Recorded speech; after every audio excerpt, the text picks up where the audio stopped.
Good evening, Prof. Tsepo Blom here, and my research topic is the use of e-learning and m-learning in improving the learning and teaching experience of under-resourced public schools in the Motheo district. If I can just define them, e-learning is the teaching and learning process administered through electronic means, and m-learning is whereby we would be using mobile devices. The two are almost very similar, although they are not quite the same. Coming into the research problem, I have found from literature review and also from a short personal experience whereby I worked as a substitute teacher at one of the public schools in the Motheo district. What I discovered is that despite the efforts of the Department of Education to standardize the national school curriculum, there continues to be a disparity in the average academic achievements of learners from schools in your high-income areas that we call the Model C and those from the low-income areas. Now, some previous research conducted on the school system in South Africa has made it quite clear that the education system is very flawed, with poorly performing teachers, poor work ethics, and a lack of community and parental support. Also, poor control by education authorities and poor support for teachers and very low levels of accountability. That, combined with the lack of access to learning resources, all these factors spill over into the morale of learners and could be seen in the lack of discipline, brutal violence in schools, low moral values, truancy, absenteeism, late coming, and high dropout rates that are experienced specifically in the public school system. Furthermore, these schools are also plagued by a very high learner to teacher ratio, whereas the national average is 1 to 33 or 33 to 1, which means 33 learners per teacher.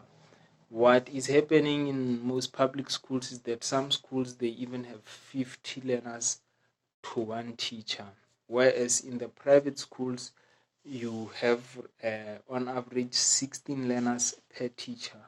So that is another problem. The teachers, they cannot give individual attention to learners because of the high number of learners in a class. High numbers in a class also said to contribute to high noise levels, and that can also lead to a lack of attention amongst the learners. So in this research, I will be tackling 3 main questions, and the questions are as follows. How can e-learning and m-learning be used to improve the teaching and learning experience of under-resourced public schools in the Motheo district? Number 2, how can e-learning and m-learning be used to mitigate learning material access challenges in under-resourced schools? Because we know our department or the government tends to have challenges with delivering to all the learners which enroll into schools yearly. And thirdly, can the use of a tailored learning management system, perhaps a mobile application or web-based application, improve the learning process and outcomes of primary and high school learners from under-resourced schools? Currently, the number of learners, there's about 13 million or 12 million scholars in the public school system, which the department has to cater for. However, the number of teachers available for those learners is not enough. So I want to see if by using e-learning and m-learning, that can be mitigated. So under the objectives, I'll be investigating those 3 questions. Coming to the research methodology, the research will start off with the collection of informed consent, and it will be both qualitative and quantitative.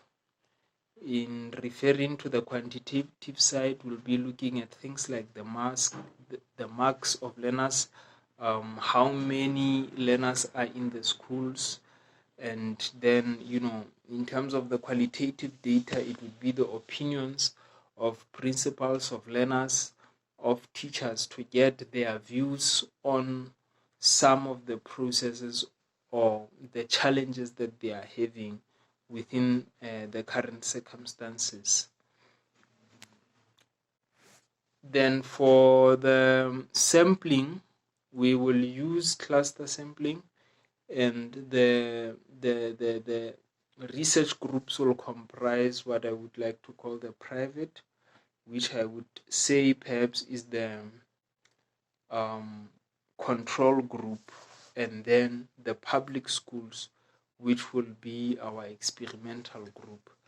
Because what is going to happen is that we are going to develop a framework and or a mobile application that we can test as part of the research to see if the intervention will cause any changes for the learners which are having challenges in the public school system.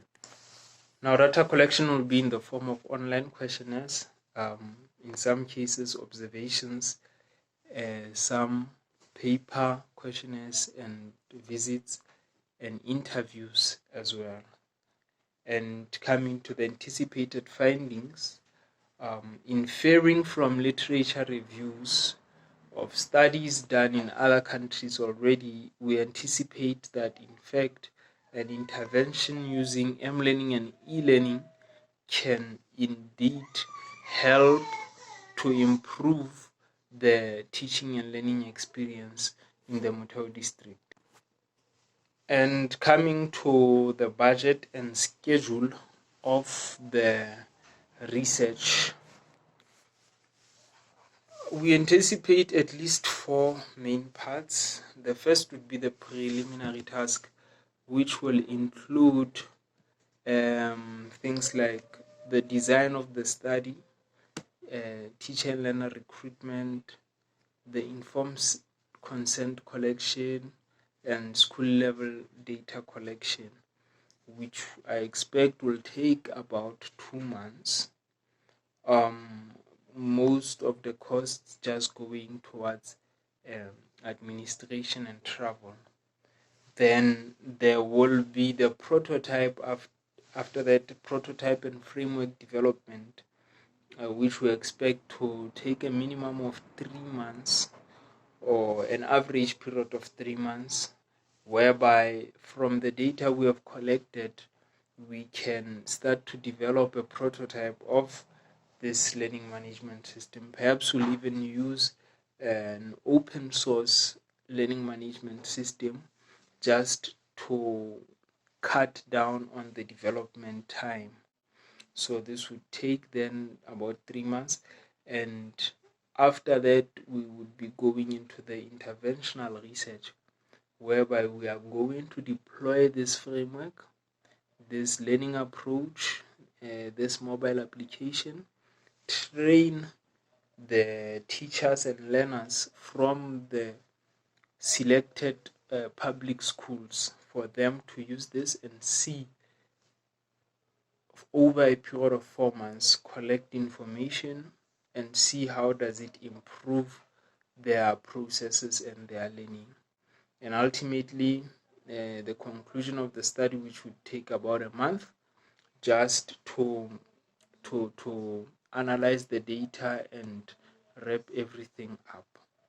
And coming to the high-level design, the outputs expected is the web and mobile application that we hope to produce. And this application would then have a real-time communication system and also be a learning management system. So what it's going to do is that it will provide the learning resources on the platform. Secondly, it should be able to facilitate communication between learners and the teachers, real-time communication at that, thereby taking the learning and teaching experience beyond the setup of the formal classroom. Because currently, even now, as it's a time of the COVID-19 and things like that, we can see that technology can mitigate what is not possible to be conducted physically. So even the disproportion of one teacher to 50 learners, that can also hopefully be mitigated. And yes, I think that's about it. Thank you very much. I think I've gone over my time.